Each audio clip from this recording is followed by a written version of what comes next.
The four-engine queen of the skies. Born on 1968 in Everett, Washington. The first wide-body jet. The Big Beautiful Bird. It was the first aeroplane dubbed a jumbo jet. The first plane to fly London to Sydney non-stop in 1989.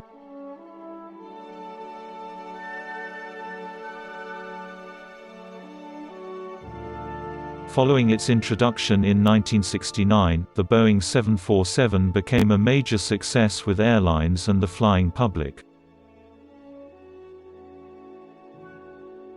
As the world's first jetliner, the 747 had revolutionized air travel, and cemented its manufacturer's dominance in the passenger aircraft market.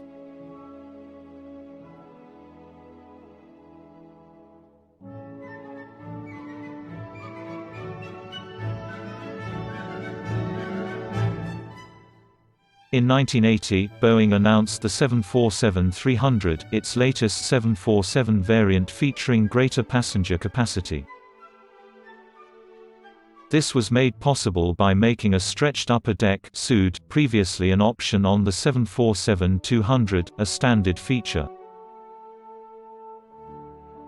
The SUD was almost twice as long as the original 747 upper deck.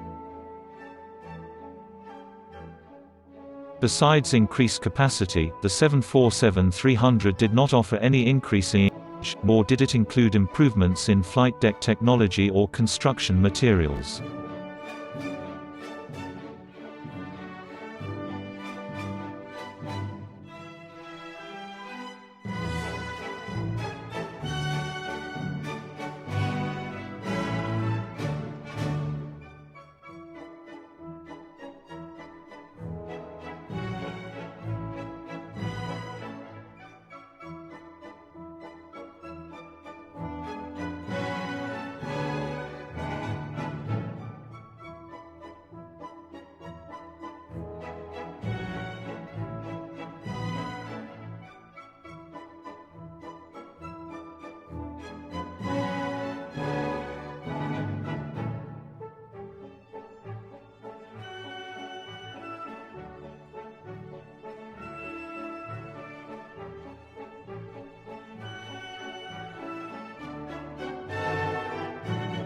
At the same time, 747s were becoming more costly to operate. A number of factors, notably conventional flight control systems, three-person flight crews, and fuel costs.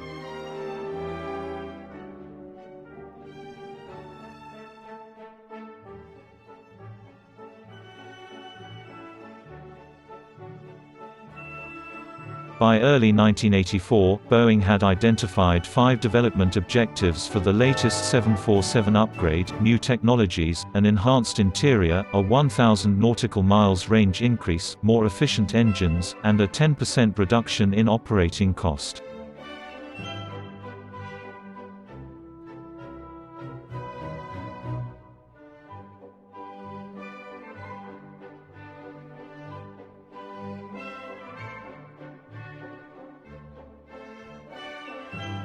In September 1984, Boeing announced development of the newest 747 derivative, the Advanced Series 300, at the Farnborough Airshow.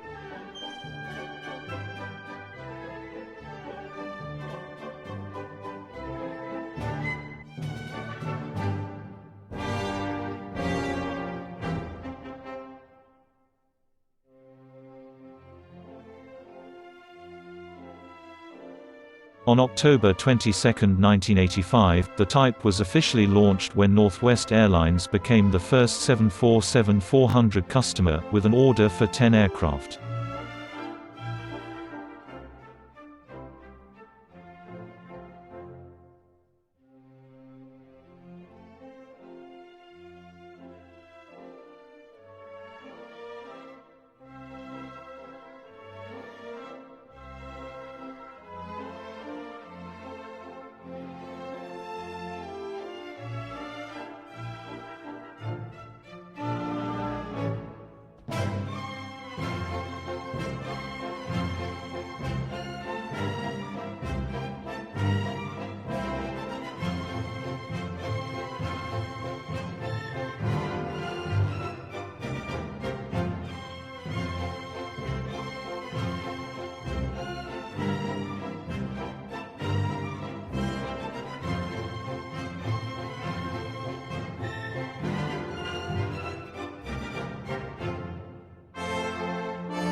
Cathay Pacific (KLM), Lufthansa, Singapore Airlines, and British Airways also announced orders several months later, followed by United Airlines, Air France, and Japan Airlines.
Though Ronald Reagan's 2 terms as president saw no major changes to Air Force One, the manufacture of the presidential aircraft version of the 747 began during his presidency.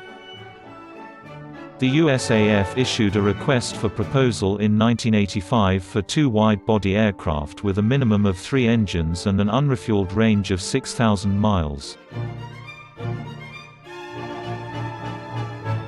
The Reagan administration ordered 2 identical 747s to replace the aging 707s he used.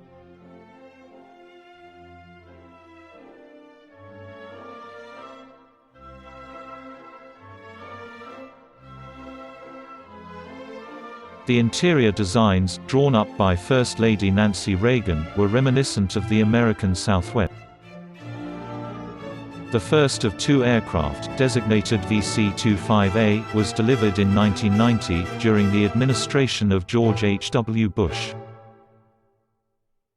Delays were experienced to allow for additional work to protect the aircraft from electromagnetic pulse (EMP) effects. The VC-25 is equipped with both secure and unsecure phone and computer communications systems, enabling the American president to perform duties while airborne, in the event of an attack on the U.S. The 747E-4 is a strategic command and control military aircraft operated by the United States Air Force (USAF). The E-4 series are specially modified from the Boeing 747-200. The 747 retirement is taking place this year with KLM, Qantas, British Airways and many other airliners. A BA spokesman told the BBC, "It is with great sadness that we can confirm we are proposing to retire our entire 747 fleet with immediate effect.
Traveling in a Boeing 747 in the 1970s was pretty awesome.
For more than half a century, decades of service, she will not be flying anymore. Farewell to the Boeing 747.